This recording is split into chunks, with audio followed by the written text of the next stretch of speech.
it is a crucial request for special treatment to save Australian jobs and spare our economy a bruising hit. The Prime Minister has just had a phone call with US President Donald Trump asking for an exemption from tariffs and on our steel and aluminium. Live to Mark Riley in Parliament House. Mark, good afternoon. The US President is considering an exemption.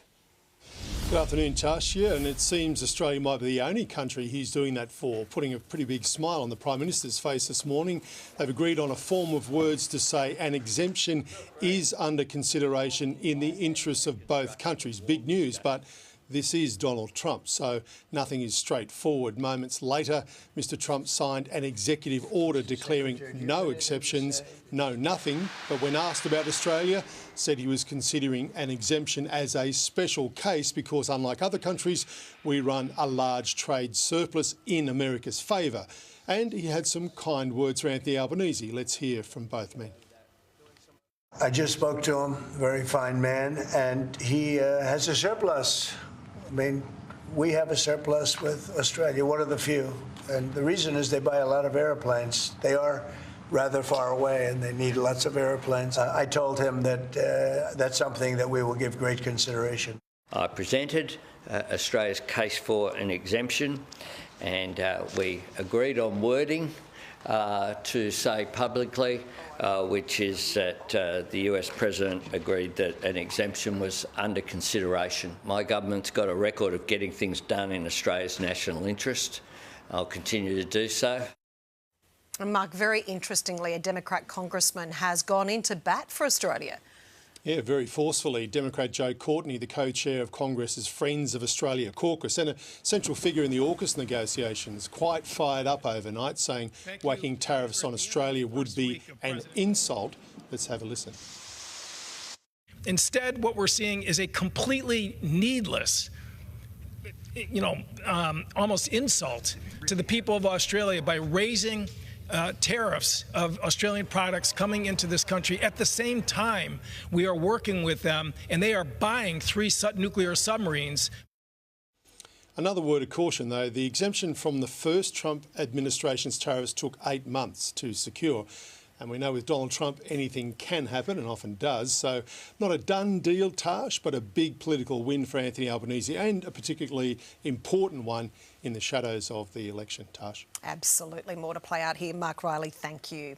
Now let's bring in David Bassanese, Chief Economist at Beta Shares. David, good afternoon. No guarantees there, as Mark Riley just said, but is this a step in the right direction?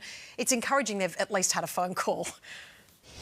Look, it certainly is a step in the right direction. I mean, it bodes well for further potential tariffs on other areas. I mean, if we manage to get an exemption on aluminium and steel because we run a trade surplus with the US, so we're a very good trade ally. We have very open borders. I mean, we have, one of the freest trading countries in the world. So if we can get an exemption here, I think it bodes well for exemptions in many other areas that he might tackle. So, fingers crossed.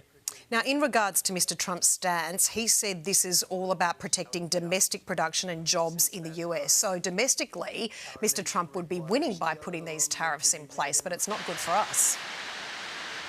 Yeah, exactly. I mean, well, yes and no. I mean, it will raise costs in America. I mean, if you increase tariffs, I mean, the price of steel goes up. I mean, to the extent they do replace cheaper imported steel with local production that costs more, there will be a cost that the economy needs to bear. I mean, the other thing about the US is its economy is close to fully employed. It's a very strong economy at the moment. It actually doesn't need to be boosting the manufacturing sector in this way. So it's actually not super helpful for the US economy, but certainly for us, anything that reduces our competitiveness into the US market, not helpful. I think something like 10% of our steel production is exported, so we do export some, but a lot of our production is for domestic use. So hopefully, even if we are slapped with these tariffs, the impact on the economy and the steel sector won't be that large. So, David, we know Mr Trump sometimes backtracks on what may be his initial position. Do you think there could be another strategy behind even putting these tariffs at 25% out there? Yeah, I mean, it remains to be seen what he is actually trying to do. I mean, on one hand, he's talking about using tariffs to raise revenue. So, I mean, if that's the case, you'll want to be raising tariffs, across many countries on many different things. If it is to get trade concessions from other countries, then maybe it'll only be a temporary measure. But again, importantly, China, Europe, they have much more protected markets than we do. So if he does use tariffs as a means for trade concessions, I think we're in a pretty good position not to be subject to those tariffs. The timing of this is critical for the Prime Minister, David, Mr Albanese. If he does get a win over this with the tariffs and America backs down or gives us an exemption, this is surely a big win for Anthony Albanese in the lead up to the federal election. Yeah, look, I think if at face value, it's a great win, certainly to get it so quickly.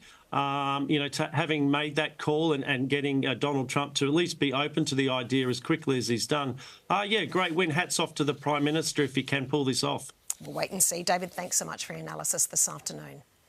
No worries. To news just in on the loss of a radio legend, Philip Brady has passed away from terminal cancer at the age of 85. The veteran broadcaster had an incredible career in the media spanning 67 years.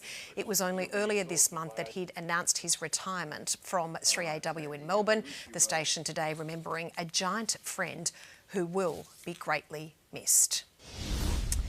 Developing news this afternoon on a new deadly plane crash in the US. At least one person has been killed after two private jets collided on a runway in Arizona. A Learjet veered off the tarmac after landing, colliding with a Gulfstream. One person remains trapped in the cabin while three others were taken to hospital. Sam Kerr's future is in the hands of a jury this afternoon as she waits for the verdict in her racial harassment trial in London. Defence barristers for the Matilda's captain slammed the Metropolitan Police as they closed their case, criticising the conduct of the officers on the night of her arrest as completely unacceptable. Europe correspondent Ben Downey has the details. Well, it's going to be a stressful evening and morning for the Matilda's captain, with the jury now retired to deliberate over whether it will find her guilty of racially harassing a police officer more than 2 years ago now.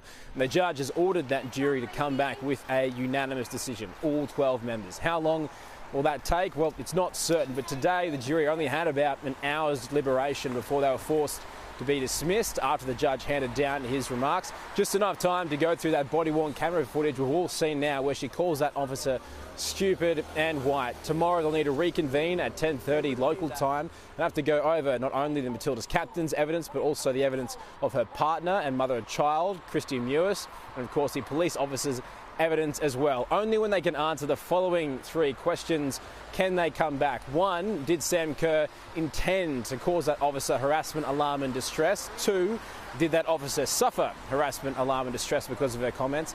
And three, was her comments stupid and white a racially motivated aggravator of that harassment and alarm and distress he suffered? If they can answer yes to all those three questions, Sam Kerr will be found guilty. No to any one of those three questions means that she won't be convicted. Will she speak though? That's the question. Her team tells us she's still making her mind up, and it will obviously largely depend on what verdict is returned. For now, questions around her future with Matilda's, Chelsea and her career remain unanswered, as well as what will happen when the jury comes back.